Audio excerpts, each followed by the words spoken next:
I'm Diya Anantharaman, radio host of Unearthly Machine and music director at KUCR Riverside 88.3 FM, and I'm here with Mary Lattimore and Julianna Barwick. Their collaborative album titled Tragic Magic was released in January via Infiné. We have convened today to chat. Good morning, both of you. It's so lovely to see you all. How are you doing on this fabulous February morning? Great. Oh yeah, it's February 1st. Yeah. Yeah, Yeah, I'm hosting a brunch at my house, and so Juliana just came over a little bit early, and so we could do this interview. So yeah. we're just gonna ease right on into like a little hang with our friends. Hmm. Speaking of friendship, I know that both of you have been friends and collaborators for a while, and I would love to hear more about the beginning. How did you both meet, and where did this friendship come from? Did it come from being collaborators first and then a friendship, or was it vice versa? And I'd love to get into your personal backgrounds in music and training and that sort of thing. Can you tell me a more about your own musical backgrounds and how they inform your artistic philosophies to this point?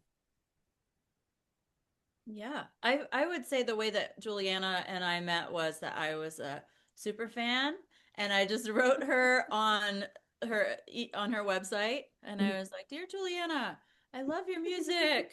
I would love to collaborate someday with you. I play a harp, and I also use loops and stuff." And she wrote me back, and she was like, "Yeah, sounds great. Let's hang out sometime." And so when she came through Philly, I was living in Philly. Mhm. She came through on tour, and then we had a drink after her show, and the rest is history. Yeah. That was in 2014. Wow. March 2014, I was on tour. I played the little side chapel at the church in Philly. It was very snowy that day. It was Oh, how like do you remember this? Wow, good because I was memory. driving. Oh, yeah. I was driving into Philly and it was cold and it was snowy. But then Mary was there and I mean, I felt instantly that we were, connected in more ways than one, like Southern girls, living in semi-big cities, I lived in New York at the time.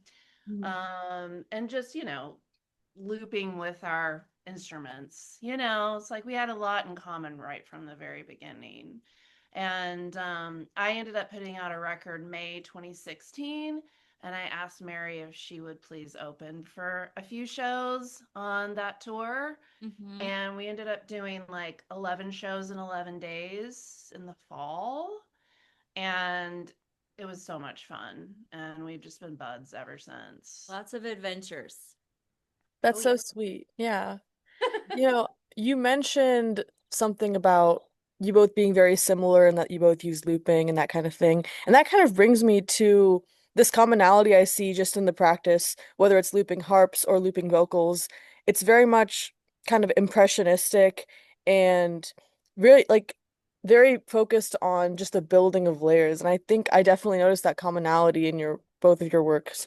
So, Tragic Magic evokes a lot of organic and fantastical imagery. And as a listener, I draw personal connections to the visual wonderment of maybe idyllic Studio Ghibli films, namely My Neighbor Totoro, as well as to taking long walks through botanical gardens. And I could see myself pairing music from this album with tracks off of Björk's album Utopia or Alice Coltrane's album Radha Krishna Nama Sankirtana, both of which are favorites from my personal record collection.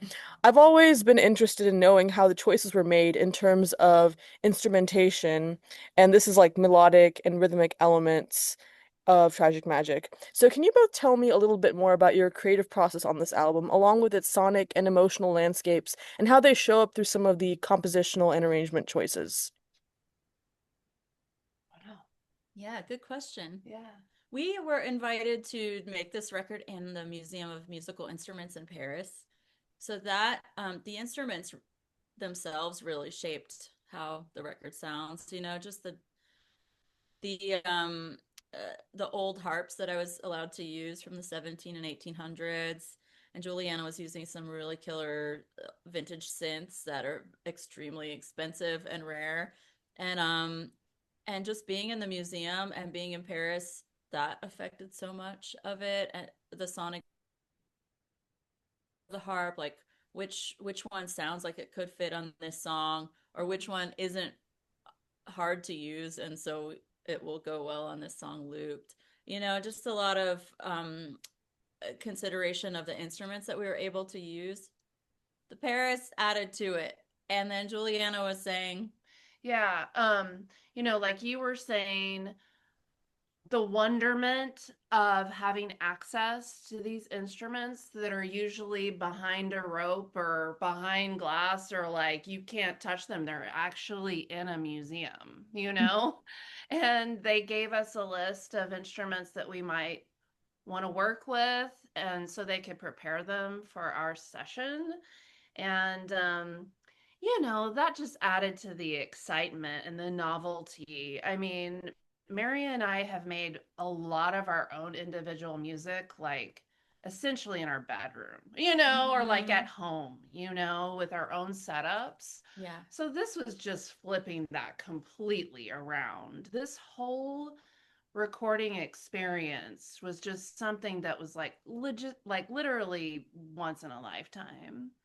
And so that added to the sparkle of it and the excitement of it. And just treating the instruments and our brief time there, with so much reverence and magic, And I think that the songs ended up reflecting that. And then once we had the songs, then the art, we worked with our friend Kat Solon on the art and the paper dolls. And it all just kind of started to just weave into this. It was kind of fairy tale-esque, there was definitely like, it's way different than our records where we made it at home, on our computers.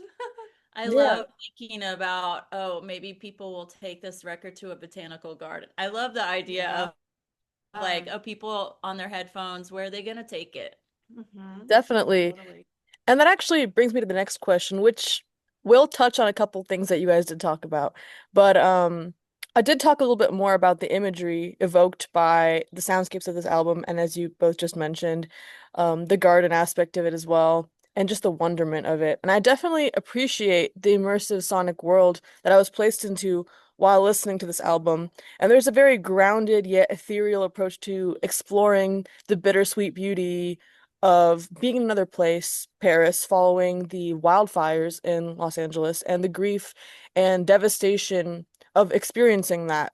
And I think the friendship in this album is very apparent with you and Juliana's musical chemistry kind of paving the way for arrangements that complement each other and carve space for that ebb and flow of how your instruments and mediums interact. And while the album was made in such a brief period of exploration, and improvisation while experiencing a city, I am curious about what you might have seen while you were in Paris in terms of landmarks, art, and other media, and if it might have had a more formative role in inspiring this album. And I'd love to know, moreover, what were some of the main inspirations for Tragic Magic? And this could be other music, media, literature, film, spiritual occurrences, religious epiphanies, artistic manifestos, archival gems, instruments, etc. Yeah, cool. Love your questions. Yeah, they're so very much. they're very juicy. They're very rich. Yeah. I would say, every day we had these cards, the oblique strategies by the Brian Eno cards. Do you know about them? They're really cool. They're I don't just think I do. they're these cards that you choose from that kind of give you inspiration a little bit. Like, what's one? Like, use an unacceptable color. That was one of the cards Wow. we Uh-huh. kept getting. Or like, Yeah. just things to think about when you're stuck or when you're trying to make art or something. It's like a deck of cards. Uh-huh. Just pull them out and they'll have, just a strange phrase or suggestion on them. Yeah, kind of obscure oblique strategy. So Hmm. we did those every day that we were in the studio. We each pulled a card with our friend Trevor, who was engineering this project. And so that was inspiring to us, just having a little nugget of something to work with each day. But also, we worked in the studio for 10 days total, Hmm. 9 with Juliana, and in the middle there was a weekend. and it rained on during both of the weeks. Yes. But the weekend was really sunny and we had it off. And so we're just like absorbing things in Paris. Like we went to go see a James Turrell exhibit that was really special. We went to the Louvre, got a ton of good food, good wine, took long walks. Yeah. Yeah, we like happened upon like it almost felt like a secret like Mika Levy show. Mhm. And I can never remember what that place was called, but it was just like so extraordinary. This beautiful venue in Paris that it was kind of like in the basement where, art is usually commerce, something Commerce de Bourse. yeah. Yeah. And there's one room, the concert didn't take place in that. There was a cylindrical room. It was a beautiful venue, and we got to have like a really cool experience. Seems like that was kind of like a not a jam, but like a one-off with the other It was like people. their punk band. Yeah. Yeah. Mm. So It was so cool. Like in one weekend, we went to see, yeah, this beautiful James Turrell exhibit. And Mary and I were already huge fans and had actually played live individually for the opening of a new Sky Space at Mass Mocha in 2021, I think. mhm. So we were huge fans already, but our engineer Trevor had never experienced James's art. Mhm. And so it was really wonderful, like midpoint in recording the record to kind of like should be able to show him that magic that we loved so much. It kind of like brought him into the fold. And like Mary said, we also visited the Louvre and walked around. It was the most glorious, beautiful, sunny day. And all the other days were kind of dreary, drizzly, Mhm. gray. So it just, I mean, after the experience of doing that, I came home, people were like, how was Paris? And I just said, perfect. It was just perfect. Yeah. It could not have been better in every category. Mhm.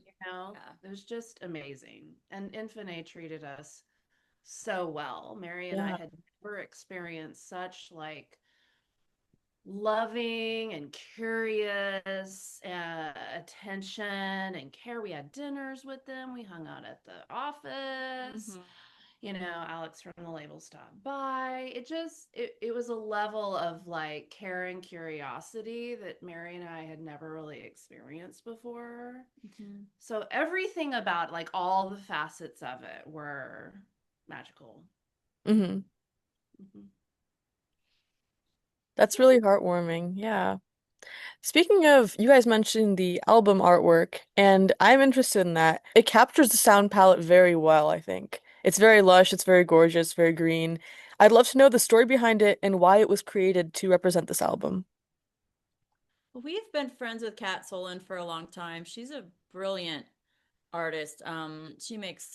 She is a director. She makes stop motion animation, films and TV and music videos and stuff. And she's just like a real creative force and has a strange, funny brain, kind of dark too. And so we got the idea to ask her to do the cover, and she asked us for influences that we might want to draw we might want her to draw upon, Mhm. and we sent some of our favorite books, and that ended up being kind of like fairy tales. Like I have an old Snow White book that I had from being a child, and Same it's really verse. yeah, really beautiful illustrations. And what else did we send her? We had a little like group message group in Mm-hmm. Instagram where we would send each other like art or whatever influences, like things that we liked. And a Yeah. lot of these beautiful paintings where they just really look illuminated. Yeah, I wish I knew the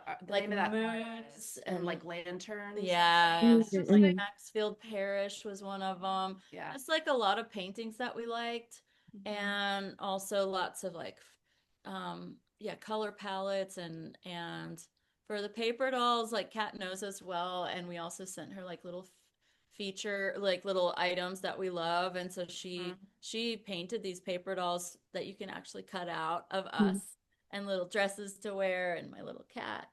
like lots of Aw. details, Uh-huh. sunglasses, lots of little details. Favorite outfits, yeah. Yeah. Things, So hats. that's part of the artwork too. And just creating a little world that's not altogether like cheerful or totally just botanical, but there's like little secret and terrifying things. And there's like Mm-hmm. a snake in there. There's a mixture of dark and light, which I feel like both of our music has in it. It's not just all light and Hmm. ethereal. There's a lot of darkness in there too, just as Yeah. there is in our minds. Mm-hmm. Yeah.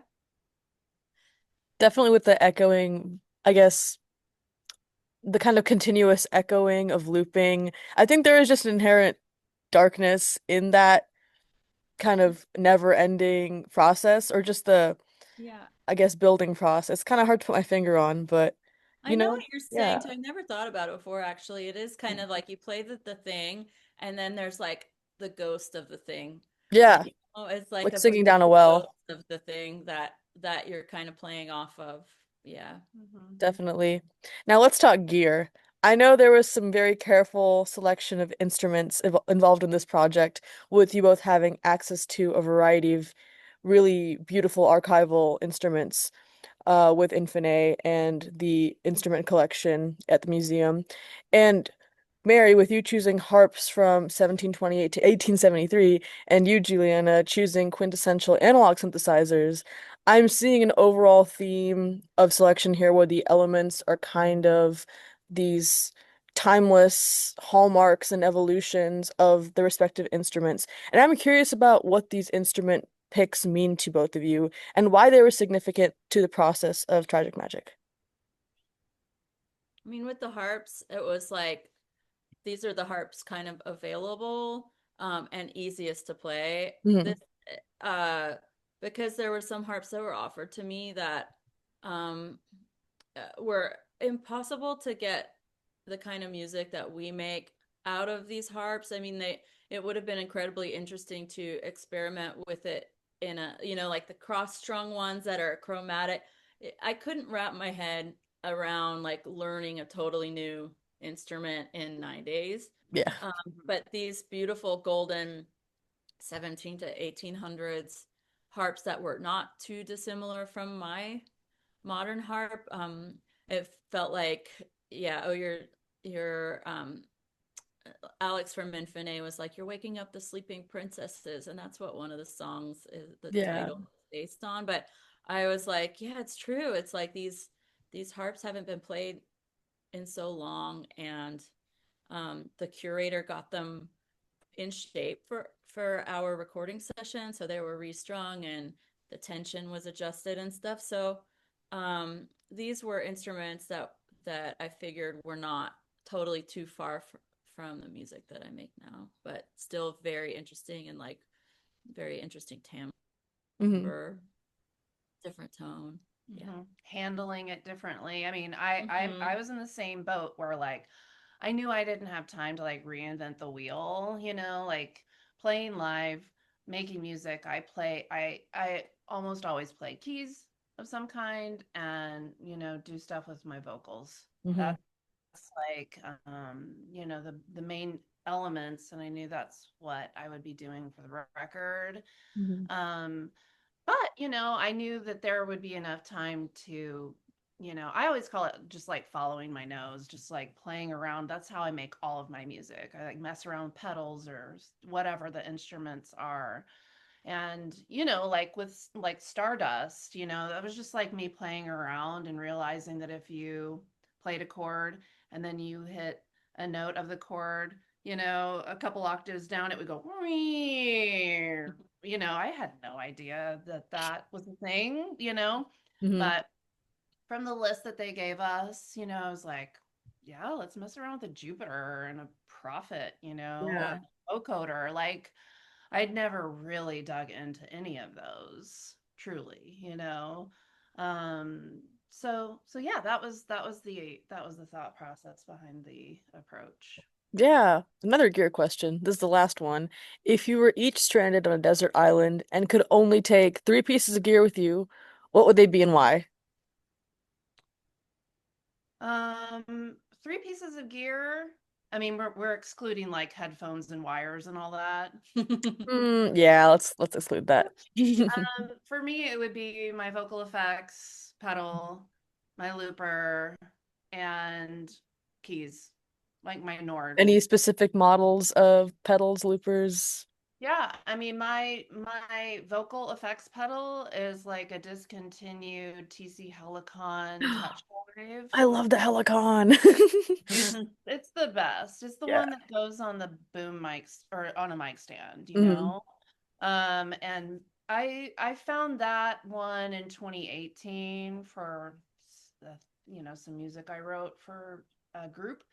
Um, but it was kind of the first time my TC Helicon that I had before that, it was only like one thing at a time.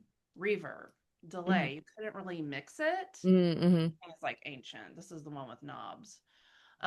So when I got that, the the touch live one, I was like, oh my God, I can have like gospel harmony, reverb, delay, like I can just it's like infinite. So that one is so fun for my brain. I basically made Healing is a Miracle just like discovering that thing.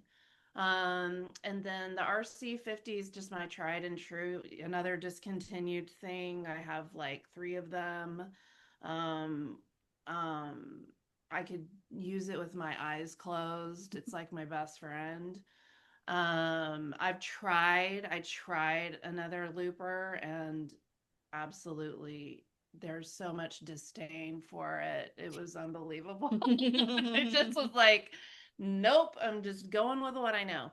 So the Boss RC50 Hmm. is what I will use forever, I'm pretty sure. And then my Nord is an Electro 4D. Hmm. Got it in 2013. So it's pretty old.